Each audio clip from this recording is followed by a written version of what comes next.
भारताचे पहिले कृषी मंत्री डॉक्टर पंजाबराव देशमुख यांची आज 27 डिसेंबर रोजी जयंती आहे। याच दिवसाचं औचित्य साधून शंखनाद कृषी समृद्धी हे नवे चॅनल आम्ही प्रेक्षकांसाठी घेऊन येत आहोत। या चॅनलला प्रारंभ करताना पंजाबराव देशमुख यांच्या जीवनातील काही घटना, पंजाबराव देशमुख यांच्या जीवनातील काही आठवणी आम्ही तुम्हाला सांगणार आहोत। नमस्कार, मी देवनाथ आणि आपण बघत आहात शंखनाद कृषी समृद्धी। 27 डिसेंबर 1898 रोजी अमरावती जिल्ह्यातल्या पापड या गावामध्ये एका शेतकरी कुटुंबात त्यांचा जन्म झाला। त्यांचे तसे मूळ आडनाव कदम असे होते। गावातील देशमुखीमुळे त्यांना देशमुख या नावानेच पुढे प्रसिद्धी मिळाली। कृषी शैक्षणिक क्षेत्रात पंजाबराव देशमुख यांचं कार्य मोठं आहे। अभियांत्रिकी पदवी, पदविका तंत्रनिकेतन, कृषी महाविद्यालय, वैद्यकीय महाविद्यालय अशा अनेक शैक्षणिक संस्थांच्या माध्यमातून पंजाबरावांनी शैक्षणिक क्षेत्रामध्ये मोठं योगदान दिलं। शेतकरी कुटुंबातील जन्म आणि पंजाबरावांचे वडील शामराव देशमुख हे शेती करत असत, त्यामुळे पंजाबरावांना बालपणापासूनच शेतीमधील खळांखळा माहिती होती। त्याचाच फायदा त्यांच्या कृषी मंत्री पदाच्या कार्यकाळात झाला आणि पापड या गावामध्ये त्यांनी शिक्षण घेतलं। 3री पर्यंत शाळा आहे पापड या गावामध्ये। भाऊसाहेबांनी अर्थातच पंजाबरावांनी पुढचं शिक्षण चांदूर या गावात केलं आणि त्यानंतर कारंजा लाड येथेही त्यांनी शिक्षण घेतलं। अशा अनेक अडचणींना तोंड देऊन 1918 ला ते 10वी उच्च श्रेणीमध्ये पास झालेत। त्याच वर्षी त्यांनी पुण्याच्या फर्ग्युसन कॉलेजमध्ये प्रवेश घेतला। येथील शिक्षण पूर्ण केल्यानंतर पुढील शिक्षणासाठी लंडनला जाणे त्यांचे स्वप्न होते। त्यांनी ते उराशी मनाशी खुणगाडच बांधली होती की आता आपल्याला पुढचं शिक्षण हे लंडनवरून करायचं आहे, म्हणजे इंग्लंडवरून करायचं आहे। त्यासाठी त्यांनी इंग्रजीतून भाषण लेखन करण्यासाठी अभ्यास केला आणि परदेशात शिक्षण घेण्यासाठी त्यांना पैशाची देखील गरज होती। अशा वेळी पंजाबरावांचे वडील शामरावजी यांनी त्यांची संपूर्ण शेती गहाण ठेवली आणि पंजाबरावांच्या शिक्षणासाठी पैसा उभा केला होता। 21 ऑगस्ट 1920 रोजी पंजाबराव देशमुख हे बोटीने इंग्लंडला गेले। अत्यंत खडतर जीवन जगत असताना पंजाबरावांनी अभ्यास पूर्ण करून परदेशात उच्च शिक्षण पूर्ण केलं आणि त्यानंतर 1926 मध्ये ते भारतात परत आले। दुसऱ्याच वर्षी 1927 मध्ये त्यांचा विवाह झाला। मुंबईच्या एका सोनार जातीतील विमलाबाई वैद्य यांच्याशी त्यांचा विवाह झाला। हा विवाह त्या काळी गाजला देखील होता। त्याचे कारणही विशेष तसेच होते, कारण यासाठी की आंतरजातीय विवाह त्यांनी त्या काळात केला होता। त्यामुळं विदर्भात विशेषतः मराठा समाजामध्ये खळबळ उडाली होती।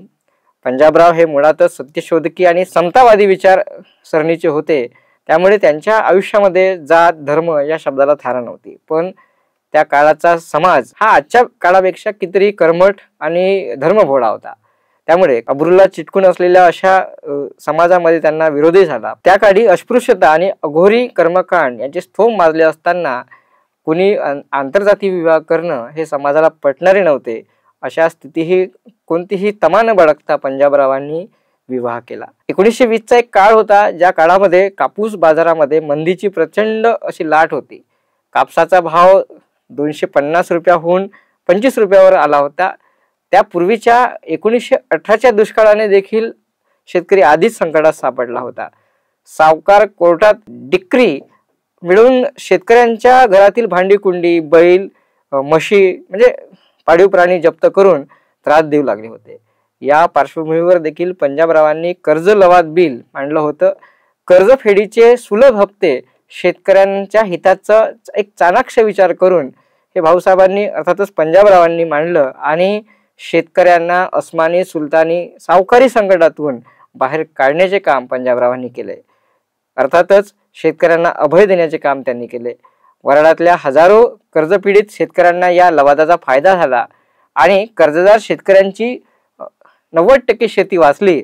परतफेड केलेले कर्ज वजा करून उरलेल्या रकमेचे वार्षिक हप्ते पाडण्यात आले होते।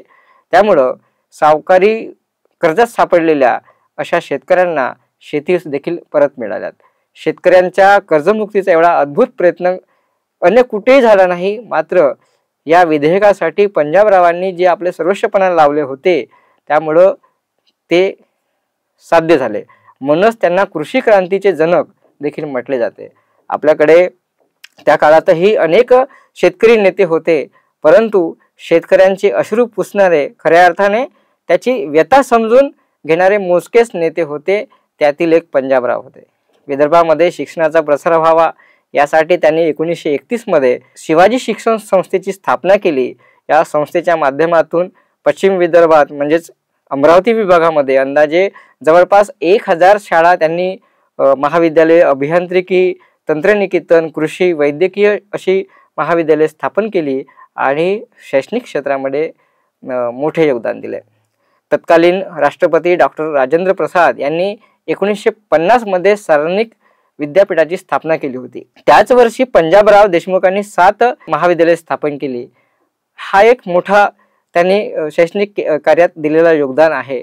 आणि भारत जेव्हा स्वतंत्र झाला आणि स्वातंत्र्यानंतर पंडित जवाहरलाल नेहरू यांच्या नेतृत्वाखाली जे पहिलं सरकार स्थापन झालं, त्या पहिल्या सरकारमध्ये डॉक्टर पंजाबराव देशमुख यांना कृषी मंत्री हे पद मिळाले आणि ते देशाचे पहिले कृषी मंत्री ठरले।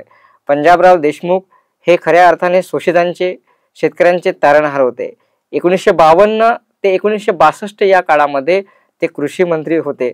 त्यांनी या काळामध्ये कृषी आणि शेतकऱ्यांसाठी क्रांतिकारी निर्णय घेतलेत। म्हणूनच त्यांना पंजाबचे शेतकरी, पंजाब का दादा, पंजाबराव असे संबोधत होते। 1955 मध्ये भारत कृषक समाजाची स्थापना झाली आणि डॉक्टर राजेंद्र प्रसाद, पंडित जवाहरलाल नेहरू आणि इतरांनी मिळून 1959 मध्ये दिल्लीत जागतिक कृषी प्रदर्शन भरवले होते। आज आपल्याकडे सर्वत्र कृषी प्रदर्शन बघायला मिळतात, पण स्वातंत्र्यानंतर हे मोठे आणि जागतिक लेवलचे कृषी प्रदर्शन भरवण्याचं काम देखील पंजाबरावांनी केलं होतं। यामध्ये अनेक संस्था त्यामध्ये दाखल झाल्या होत्या। कृषी क्रांतीचा हा उषाकाल होईल असाच विश्वास त्यावेळी शेतकऱ्यांमध्ये निर्माण झाला। म्हणूनच त्यांना खऱ्या अर्थाने कृषी क्रांतीची मुहूर्तमळ रोवणारे जनक देखील संबोधण्यात येतं। एकंदरीत काय तर डॉक्टर पंजाबरावांनी या प्रदर्शनाच्या माध्यमातून भारतीय शेतकऱ्याला जागतिक दर्जा मिळवून देण्याचे काम केलेले आहे। जगामध्ये मानाचे स्थान प्राप्त करून दिले। माझा शेतकरी, माझा शेतमजूर हा भारताचा राजा झाला पाहिजे असे भाऊसाहेबांचे स्वप्न होते। 1965 मध्ये दिल्ली येथे पंजाबरावांचे हृदयविकाराने निधन झाले आणि त्यांच्या स्मरणार्थ तत्कालीन सरकारने अकोला इथं डॉक्टर पंजाबराव कृषी विद्यापीठाची स्थापना केली आणि आज या विद्यापीठाच्या माध्यमातून शेती आणि शेतकऱ्यांच्या विकासासाठी प्रयत्न सुरू आहेत।